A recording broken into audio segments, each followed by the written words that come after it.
আমার কাছে মনে হয়েছে বাংলাদেশের স্বাস্থ্য ব্যবস্থাকে ইচ্ছা করে তারা ধ্বংস করেছে সো দ্যাট পার্শ্ববর্তী কোনো একটি দেশকে যাতে তারা সেই সুযোগটা দিতে পারে। বিএনপি সহ সকল গণতান্ত্রিক রাজনৈতিক দলগুলো একত্রিত হয়ে যে 31 দফা আমরা উপস্থাপন করেছি, এখানে একটি কথা লেখা আছে রাষ্ট্র কাঠামো মেরামত। রাষ্ট্র কাঠামো মেরামত প্রথমে লেখা আছে, আপনারা পেয়েছেন প্রত্যেকে এই বইটি। কাজে রাষ্ট্র কাঠামো মেরামত বলতে তার ভিতরে ঝিনাইদহ সহ বাংলাদেশের যতগুলো মহাসড়ক আছে যেগুলো খুব জরুরি, সেগুলোকে নিশ্চয়ই আমরা প্রায়োরিটি বেসিসে সংস্কারের ব্যবস্থা অবশ্যই করা হবে। ছোট ছোট কোল্ড স্টোরেজ পাওয়া যায়, কিন্তু যেগুলা মোবাইল কোল্ড স্টোরেজ আপনি বলতে পারেন, বড় কন্টেনার বা বড় ট্রাকে করে যেটাকে উঠিয়ে নিয়ে চলে যাওয়া যায় এবং বিদ্যুৎ লাগে না, অনেকগুলো আছে মোটামুটি ভাবে সোলার দিয়ে চালানো সম্ভব হয়। তো কোঅপারেটিভের মাধ্যমে হয়তো আমরা এইরকম একটি চিন্তা আছে যে কোঅপারেটিভের মাধ্যমে আমরা হয়তো এরকম বিভিন্ন জায়গায় যেখানে এই ধরনের ফসল হয়, যে কৃষকরা অন্তত আরো 2-3 সপ্তাহ যাতে এটিকে কোল্ড স্টোরেজে রেখে যেই সময় এটার উৎপাদন হবে না জমিতে, সেই তারপর থেকে 2-3 সপ্তাহ অন্তত সেটাকে যাতে প্রিজার্ভ করে রাখা যায়, যাতে কৃষক এবং ক্রেতা উভয়ই যাতে এটার একটা সুবিধা পেতে পারে। এই পরিকল্পনা আমাদের আছে। আপনি যদি 20 কোটি মানুষের স্বাস্থ্য ব্যবস্থাকে সুন্দর করে গড়ে তুলতে চান, তাহলে 15 বছর তো সময় দিতে হবে আপনাকে। ইলেকট্রা রেফ্রিজারেটর, খাবার তাজা তো জীবন তাজা।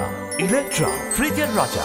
আপনি যেটা প্রস্তাব রেখেছেন অবশ্যই সেটা সম্ভব। দুর্ভাগ্যজনকভাবে আপনি যদি বিগত স্বৈরাচারের সময়ের ব্যবস্থাগুলো দেখেন, এই যে পলাতক যে স্বৈরাচার, দুর্ভাগ্যজনকভাবে বলতে হয় যে আমার কাছে মনে হয়েছে বাংলাদেশের স্বাস্থ্য ব্যবস্থাকে ইচ্ছা করে তারা ধ্বংস করেছে সো দ্যাট পার্শ্ববর্তী কোনো একটি দেশকে যাতে তারা সেই সুযোগটা দিতে পারে। দুদিন আগেও একটা নিউজে আমি দেখলাম যে পার্শ্ববর্তী যে দেশটি, তাদের একদম ইমিডিয়েট যে সিটিটি আমাদের পাশে, যশোরের পাশে যে ইমিডিয়েট তাদের সিটিটি, সেখানে অনেক হাসপাতাল বা ক্লিনিক বন্ধ হয়ে গেছে, সেখানকার ডাক্তাররা বেকার হয়ে যাচ্ছে। কেন? বাংলাদেশের রোগীরা যাচ্ছে না। সো আপনার দেখুন, এই যে এই বিশাল সংখ্যক বাংলাদেশি মানুষ যাদেরকে চিকিৎসা দেওয়া হতো না, বঞ্চিত, অর্থাৎ অর্থনৈতিকভাবে যারা সামান্য একটু এফোর্ড করতে পারতো তারা চলে যেতেন ওখানে, গিয়ে স্বাভাবিক মানুষ তো চিকিৎসা নিতে হবে মানুষকে, ওখানে চলে যেতেন, তারা চিকিৎসা নিতেন। বাংলাদেশের স্বাস্থ্য ব্যবস্থাকে ইচ্ছা করে ধ্বংস করা হয়েছে।